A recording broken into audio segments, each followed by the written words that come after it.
Hello, I'm Don Peppers, and welcome back to Peppers Unplugged. Phil Gramm is a former Republican representative and member of the U.S. Senate, but before he was elected to Congress the first time, Phil Gramm was a professor of economics at Texas A&M University for a full decade. So if anyone should know a little bit about economics, it's Phil Gramm, which is surely one of the reasons why John McCain tapped him to be his key economic advisor and co-chair of the McCain for President campaign. But at a breakfast meeting with the conservative newspaper, the Washington Times, on July 9th, former Senator Phil Gramm stirred up a hornet's nest of controversy with this comment that we're going through a, quote, mental recession. And I think his exact words were, "You've heard of mental depression. This is a mental recession." He went on to call us a nation of whiners, saying, if we all just thought better thoughts about the economy, it wouldn't be so bad. Flash to the Obama campaign, where the very next day, in a town hall meeting in Fairfax, Virginia, Senator Barack Obama addresses an audience of thousands and draws loud snickers by mocking Gramm's comment. "Whoa," he says, "a nation of whiners? Senator Gramm must mean it's all a figment of your imagination, these high gas prices." Obama went on to say, "The nation already has one Dr. Phil. We don't need another one when it comes to the economy. We don't need somebody to tell us it's all in your head." But even before Obama had leaped on his comments, the McCain campaign repudiated them.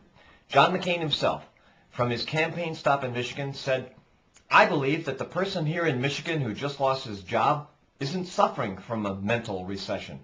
I believe the mother here in Michigan or around America who's trying to get enough money to educate her children isn't whining."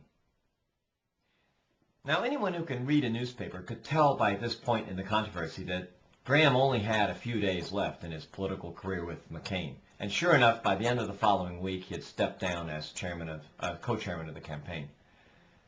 Still, we're left to wonder, what would prompt him to make such a politically incendiary comment?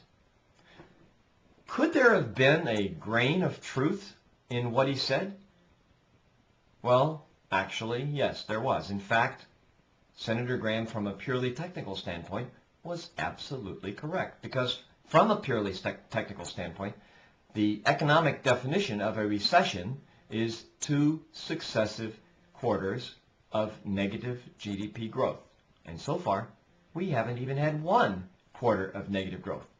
Tepid, yes. Weak, lackluster, maybe, but not negative.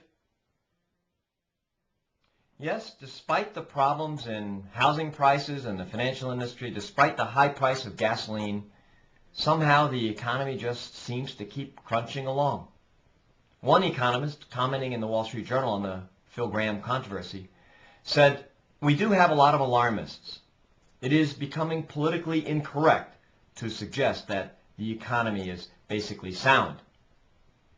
He went on to say, "We shouldn't think of the economy as a house of cards where you pull one card out, the financial industry, and the whole structure comes tumbling down. Rather, think of the economy like a beehive. You can put a lot of bees out of commission with some kind of accident, and the beehive will still function relatively well because the other bees will be busy making up for lost time.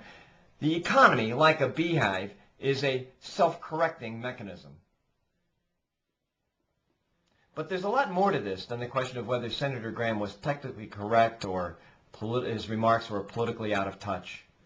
A lot of recent economic thinking has to do with studying the network effects of individuals making their decisions in the economy based not just on what's in their own rational self-interest, but on what other individuals are doing in the economy. If I put this in plain English, if you see other people who are very pessimistic about the economy, you're more likely to be pessimistic yourself and make your decisions on that basis. And the more people see you, the more likely they are to make their decisions in a pessimistic way. And pretty soon, in a kind of a cascading effect, the economy really does become bad. If you have a herd of horses, you can stampede the entire herd by giving only 1 or 2 horses a faint smell of wolf. Whether the threat is real or not, the whole herd is still going to stampede. These are the same network effects that, as business managers, we have to think about with respect to our customers. New social media technologies, Web 2.0 technologies, accelerate network effects. Customers go online to post a review of a product or rate it. They blog about your service to other customers. They spread word of mouth online. And these network effects are real. Now, it's the logic of these kinds of network effects that small perturbations in a network can have cascading effects down the network. Customer posts a nice review. 2 or 3 other customers read that review. They rate it highly so that other customers read the review, and pretty soon that original customer is extremely influential. In 2007, in fact, the Wall Street Journal did a survey of 25,000 user posts on sharing and collaboration websites, and they found some very interesting facts.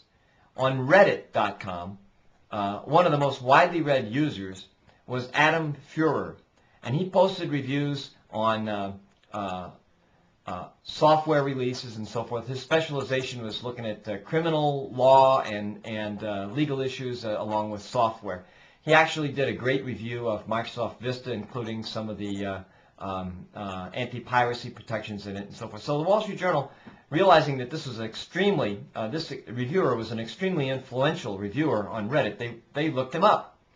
And Adam Feurer, it turns out, lives in Toronto with his parents. When the reporters found him, he was 12 years old. Now, if you're Microsoft and you say, I want to find the next Adam Feurer, you can't do that.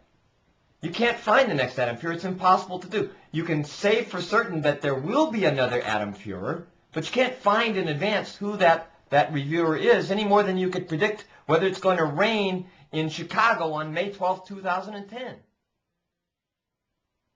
And hey, guess what?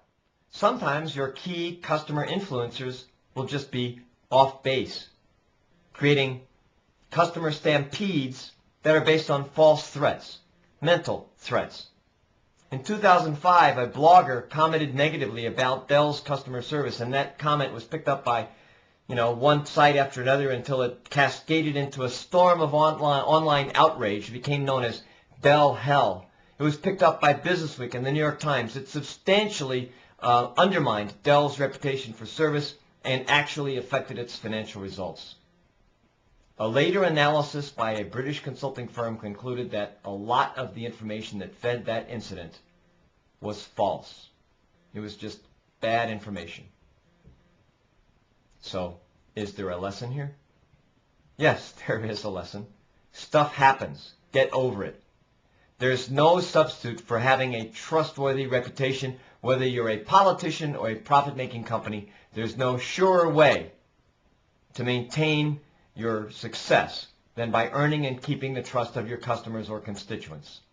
It took Dell nearly a year to recover from this incident, but a less trusted brand probably would have been put out of business entirely.